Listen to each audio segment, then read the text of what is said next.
Welcome to Philly Live. I'm Deborah D'Alessandro, host of your Lesbian and Gay Connection.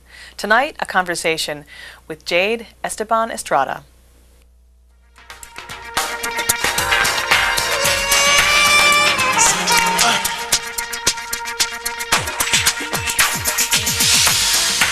What do Sappho, Michelangelo, Oscar Wilde, Gertrude Stein, Sylvia Rivera, and Ellen DeGeneres all have in common? They are all portrayed by Jade Esteban Estrada in his one-man play, Icons, The Lesbian and Gay History of the World, Volume 1. He is currently touring with this show, including several Midwestern cities and 3 stops in his native Texas. Estrada is a nationally recognized musician, actor, and producer. He has released 2 CDs, and his music has been featured on the police drama The Shield on the FX network. He's also a regular contributor of Personal Moments in History on the PBS Lesbian and Gay news magazine, In the Life. He is the production director for the annual Out Music Awards, which were held just this past weekend in New York City. And he's been honored by YEGO, the Washington-based LGBT Latino organization, for outstanding work and visibility in the entertainment industry as an openly gay Latino. We welcome you at home with your questions for Jade about his passion for the arts and gay history. Please be part of our conversation by calling in. Jade, welcome to Philly Live. Thank you very much. You know more about me than my mother knows about me. That's because you have great stuff out on the web. There's a lot about you out there. Let's start with, what is your passion about gay history? I love history in general. I've always said that if I wasn't in the performing arts, that I would have been a history professor, because that was the only thing in school that ever got me going. I loved Civil War was kind of boring to me, but I loved learning about the Renaissance. I loved the history of, like for instance, the Black Civil Rights Movement. It was just the way we live now, and you compare it to the way things had happened. That was always so fascinating to me. And then, of course, you know, I was just immersed in the lesbian and gay community, and I got to know activists, and it was just part of my business, because that's kind of how it worked out in the late 90s and in the past couple of years. And I realized, because I don't like to work, I like to do things that I love. I was like, what can I do that can merge these 2 things together? And I was just thinking, I think this would be perfect. And it just developed and developed until to what I have now. It's really been wonderful. It never for a moment feels like work, and I just love it, whether I'm performing, you know, in a small house in New York City or a giant one in like some other city. It's just really thrilling for me. So give us the synopsis. How do you tie those characters that I mentioned in the intro, from Oscar Wilde to Ellen DeGeneres? How do you tie them together? Well, it does. Once the show starts, there's no commercial, there's no intermission, there's nothing. I become Sappho from myself. I go out and I talk to the audience, and I actually ask them. I started doing this in Dallas. I went out and I asked people. I said, without thinking about it, off the top of your head, who's your favorite icon or role model of all time? The first one that comes to mind. Don't think about it. And I said, it doesn't have to be famous, and it doesn't have to be gay. And I got the most interesting answers from people who just went, Judy Garland, that was a famous one, and Gertrude Stein or whatever. And it really got me to remember why I did this in the first place, because these were particular icons that I loved. So the way my show goes, excuse me, is that I become Sappho. I tell that story, that part of, well, she has a lot to cover because she goes right into Michelangelo, so she's covering centuries. I change and transform in front of the audience. So there's a musical seg where I'm singing, but there's a moment where we completely transform, and it carries on from Michelangelo to Oscar Wilde to Gertrude to Sylvia Rivera, who's a favorite, and Ellen.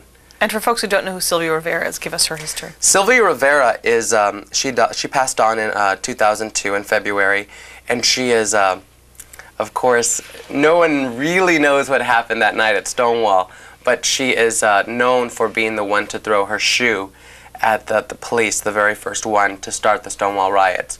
It was a crazy night that whole weekend. So there's been since I've done it, a lot of activists have said, you're not doing this right, and then I have authors who say, you got it right on. You know, so a lot of people who are still living, who are in their 40s, 50s, and 60s, who are activists, no one's really agreeing completely on that particular issue.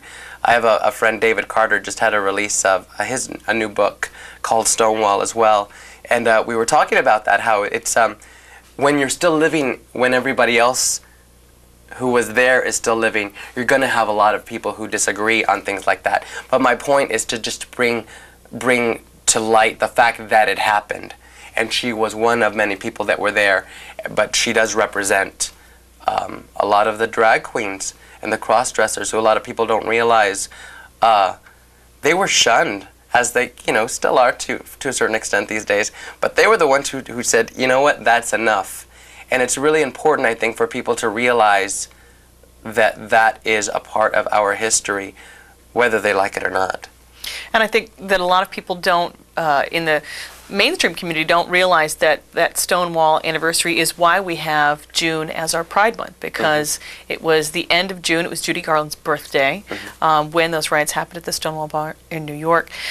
How has it been received? You've played icons everywhere from Peoria, how did it play in Peoria, to New York, to your native Texas? It's always different, and it's been really well received. It's always been well received, but it's always different. Some people, the lesbians love Gertrude Stein. The lesbians love Ellen DeGeneres.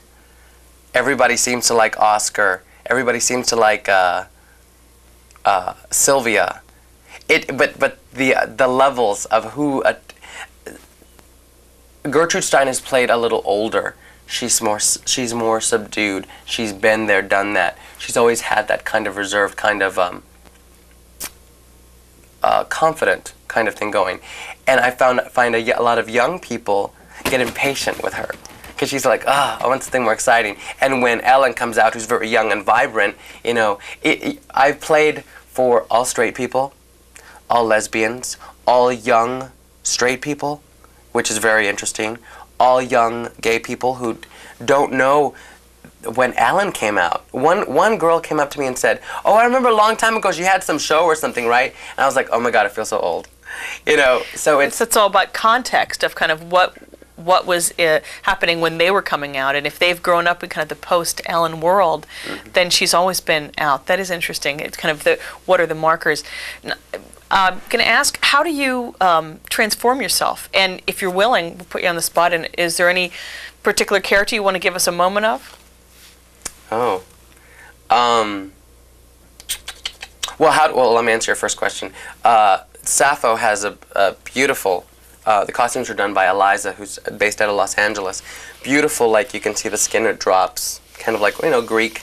She's beautiful. She's kind of like, she's played kind of ditzy, but she's very clever kind of thing. When she's done, it's basically her changing, being very shy, and the moment the wig comes off, it becomes Michelangelo, who's very, very serious, workaholic, and he's trying to convince, in the moment that he's changing, he's trying to convince the church that the body is a beautiful thing, and there's nothing sinful about it.